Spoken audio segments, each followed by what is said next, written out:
So for this course, there's just a few things that I'd like you to recognize about solids. In general, solids have two forms, a crystalline form, which you can see here, which consists of regular repeating structures.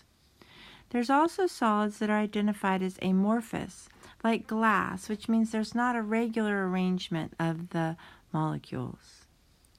Now, when it comes to crystalline solids, there's some that I would like us to be able to identify. The ones I really want us to be able to identify go back to our chapters 3 and 4, and that's how we identify something as ionic or covalent. Another word for covalent would be molecular.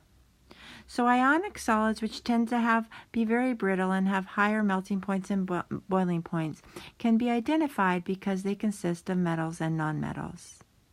Where molecular solids, which tend to have a lower melting point, consist of nonmetals. So in terms of the exam, those are the two I want you to be able to identify. Of crystalline solids, which have regular repeating structures, there's two other kinds. There's network solids, and these are solids that have giant three-dimensional structures.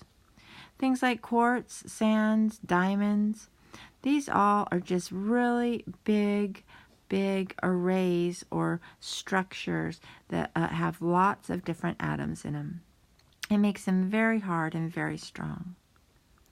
We also can have metallic solids, which we haven't talked about in this class, and as their name indicates, a metallic solid would be the solids that occur when all you have are metals.